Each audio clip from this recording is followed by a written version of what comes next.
Every day in America, tens of thousands of prostitutes are on the job. From the penthouse in New York to the truck stop near Philadelphia, from the lobby of the hotels to the bleakest end of the darkest road. Women who say they too are your daughters, your sisters, your mothers. Tonight, some of their stories. You're just so ashamed of yourself. I don't think anything at this point is sacred anymore. It's like a tattoo. It'll never go away. You might get it lasered off, but there's always going to be traces of it there. These are individual lives that we're talking about. These are real women and girls who are impacted and affected by this. Hello? Rachel Lloyd. Her organization provides services to girls and women from the domestic sex trafficking trade. How many prostitutes are out there? The estimate is 100,000. But she says it's impossible to count them all, though everyone knows the number is staggering. You could go to Craigslist, which has now become one of the major destinations for men looking to buy sex. You could open your yellow pages and see just pages and pages of ads for escort agencies and massage parlors. And do you think America is in denial about the amount of it? I think we're in denial, and I think one reason for that denial is that overwhelmingly the victims are poor, they're young and troubled. Nick Kristof of the New York Times, who's written powerfully about prostitutes and sex trafficking, and says, if we really think these women simply choose these lives, we haven't looked at who they really are. You've quoted a figure that, at least one study, 2/3 may have been sexually abused as children. 2/3, and that's a conservative estimate. Some of the estimates are, some of the studies are actually substantially higher, 90%. But it's at least 2/3 come out of that kind of abusive setting, and very often these are addictions.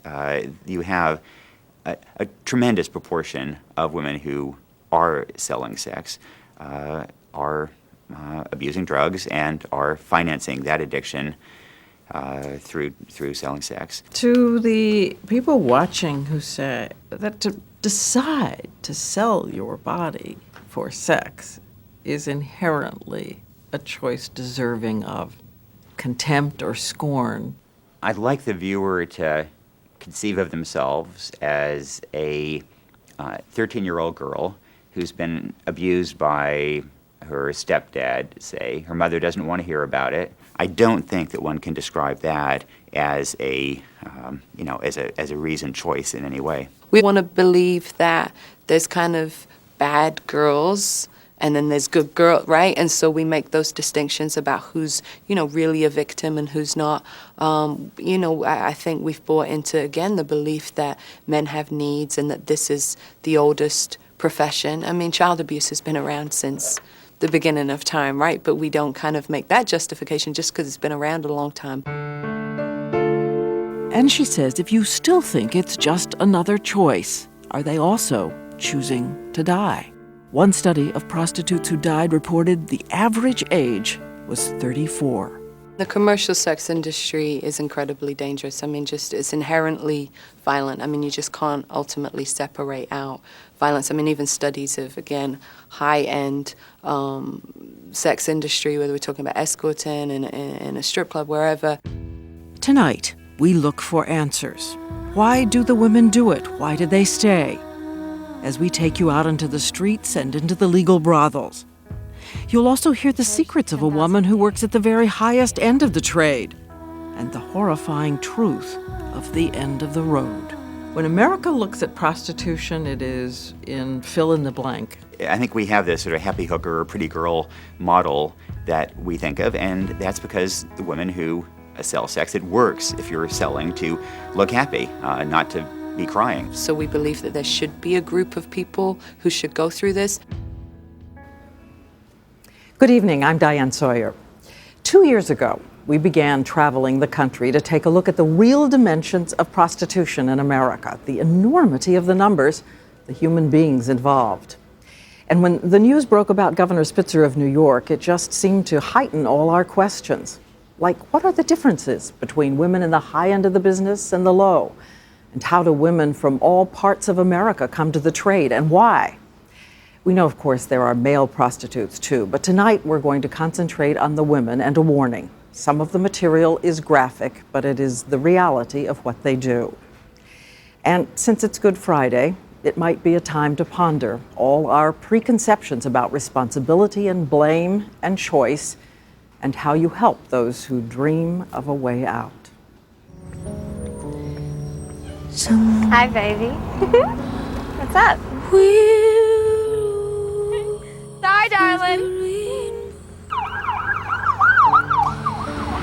Hi. You could find her most days and nights on the streets in Reno. Jessie, age 22, who had her first experience as a prostitute at the age of 19. Most girls down here make an average of $20. $20 for half and half, which is both oral and physical sex. You can't be soft, you can't be nice, you can't be sweet. You go and you look at everybody like they're out to you over, because they are. So what is Jessie's story? She says she grew up on an organic farm in California and wanted to be a firefighter. All she'll add about her home life is it was unstable, and she left.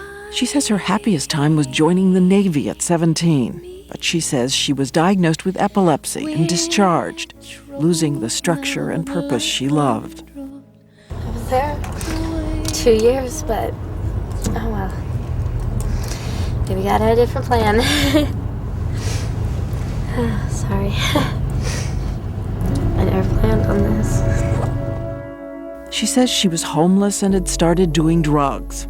It was a drug dealer, she says, who suggested the truck stop as a place to get money to pay him. Jessie shows us the talisman she says protected her on the terrifying streets. We used to call it the Valley of the Shadow of Death, because that's what it is. Everybody down there was really dead inside. You know, it's like they weren't living, they were.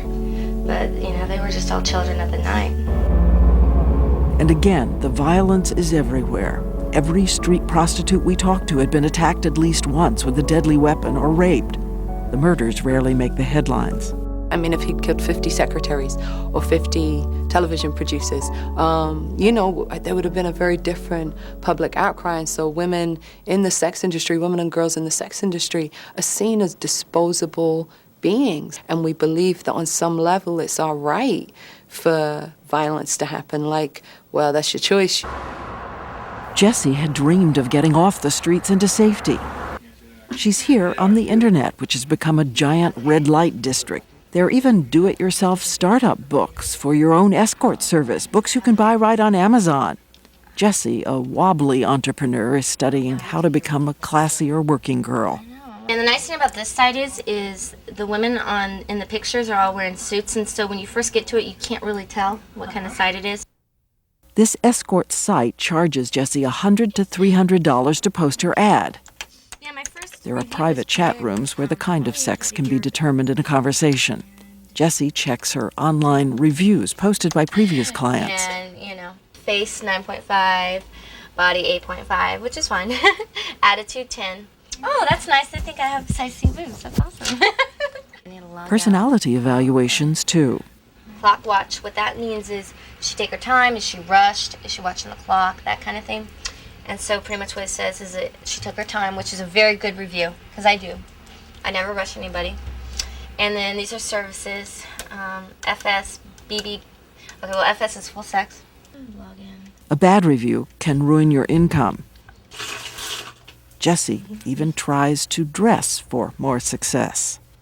Most of my clientele that I've met are married and, don't want a little girl in a little red mini dress and sky-high heels to walk up to them in a bar if that's where they're meeting. They want the woman that's wearing the business suit and looks like maybe she works for his company, and it's a business meeting. She's seeing about 3 to 4 men a day. Like the legitimate professional women, she tries to keep track of her schedule by cell phone. And